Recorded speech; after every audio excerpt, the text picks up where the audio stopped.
नमस्कार दोस्तों, आज मैं आपको एक ऐसी कहानी सुनाने जा रहा हूं जो सिर्फ एक ड्राइवर की नहीं बल्कि हर उस इंसान की है जिसने कभी खुद से कहा हो मेरा वक्त भी आएगा। यह कहानी है राजू यादव की, जो एक गरीब घर में पैदा हुआ, संघर्ष किया, हर मुश्किल से लड़ा और अपनी मेहनत के दम पर सफलता की ऊंचाइयों तक पहुंचा। लेकिन यह सफर इतना आसान नहीं था। राजू का जन्म उत्तर प्रदेश के एक छोटे से गांव में हुआ था। उसका घर बहुत छोटा था, बस 2 कमरे। इतने छोटे घर में उसके माता पिता, 2 छोटे भाई और एक बहन सब साथ रहते थे।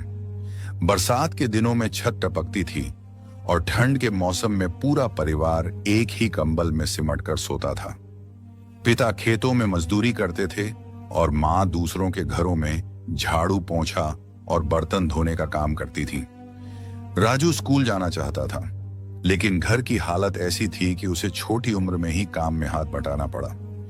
लेकिन राजू के मन में एक सपना था, कुछ बड़ा करने का, अपने परिवार को गरीबी से निकालने का। सबसे बड़ी चिंता थी बहन की शादी। पिता के पास इतने पैसे नहीं थे कि उसकी शादी की तैयारी कर सकें।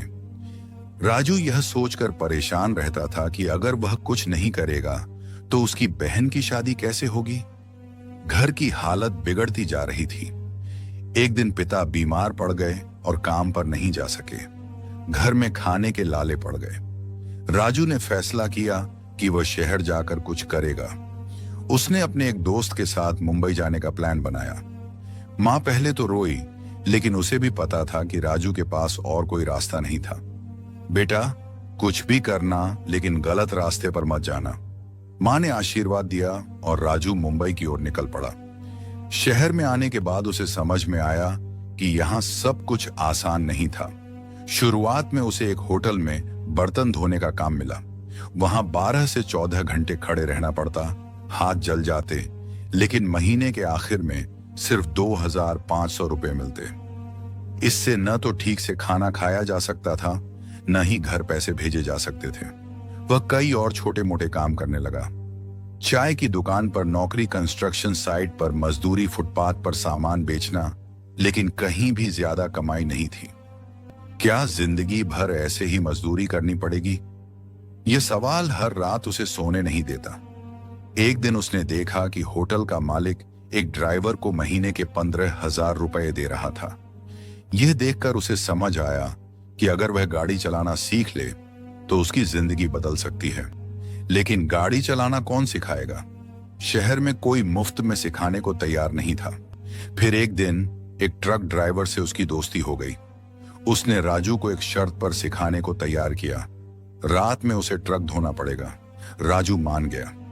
दिन में होटल में बर्तन धोता और रात में ट्रक धोने के बाद धीरे धीरे ड्राइविंग सीखने लगा।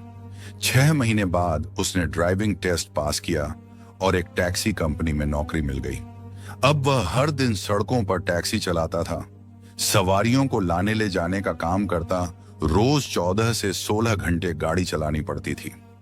मुश्किल ग्राहक, कई बार सवारी बिना पैसे दिए भाग जाती, कोई झगड़ा करने लगता तो कभी पुलिस वाले भी परेशान करते। नींद की कमी, रात में ड्राइविंग करते हुए कई बार झपकी लग जाती, लेकिन फिर भी काम करना जरूरी था। एक दिन बहुत बुरा हादसा हुआ। राजू की गाड़ी चोरी हो गई। मालिक ने उसे दोषी ठहराया और नौकरी से निकाल दिया। अब उसके पास न नौकरी थी न पैसा। उसने कई दिनों तक भूखे रहकर फुटपाथ पर रात गुजारी। राजू ने अपनी आखिरी बचत से एक पुराना मोबाइल खरीदा और इंटरनेट से नई चीजें सीखना शुरू किया। यूट्यूब पर वीडियो देख देखकर उसने ओला, उबर जैसी कैब सर्विस के बारे में जाना। मोबाइल ऐप्स कैसे चलाते हैं, डिजिटल पेमेंट कैसे लेते हैं, सब कुछ सीखा। थोड़ी थोड़ी अंग्रेजी भी सीखी। धीरे धीरे उसने एक टैक्सी किराए पर लेकर ओला, उबर में गाड़ी चलाना शुरू किया। अब उसकी कमाई पहले से ज्यादा थी। राजू अब रोज 18 घंटे तक गाड़ी चलाता था। उसने हर महीने कुछ पैसे बचाने की आदत डाल ली थी। राजू ने 2 साल मेहनत की और अपनी बहन की शादी अच्छे परिवार में कर दी। जब उसने पहली बार बहन को लाल जोड़े में देखा तो उसकी आंखों में आंसू थे। मैंने अपना पहला सपना पूरा कर लिया, उसने खुद से कहा। अगर मैं दूसरी कार खरीद लूं और किसी और को किराए पर चला दूं तो कमाई दोगुनी हो सकती है।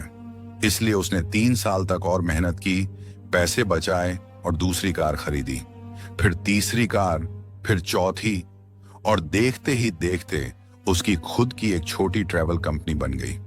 अब वह सिर्फ एक ड्राइवर नहीं बल्कि अपनी खुद की कंपनी का मालिक था। राजू ने सोचा, जब मैं इतना संघर्ष करके यहां तक पहुंच सकता हूं तो और लोग क्यों नहीं। इसीलिए उसने अपने गांव में एक ड्राइविंग ट्रेनिंग सेंटर खोला जहां गरीब लड़कों को फ्री में ड्राइविंग सिखाई जाती थी। अब न सिर्फ वह खुद सफल था बल्कि दूसरों को भी सफलता की राह दिखा रहा था। राजू की कहानी हमें क्या सिखाती है? मेहनत कभी बेकार नहीं जाती। नई चीजें सीखते रहना जरूरी है। तकनीक को अपनाकर ज्यादा तरक्की की जा सकती है। मुश्किलें आएंगी लेकिन हार नहीं माननी चाहिए। सिर्फ अपने लिए मत सोचो, दूसरों की भी मदद करनी चाहिए। अगर ये वीडियो आपको अच्छी लगी हो तो लाइक करना, चैनल को सब्सक्राइब करना। मिलते हैं किसी नेक्स्ट वीडियो में। जय हिंद।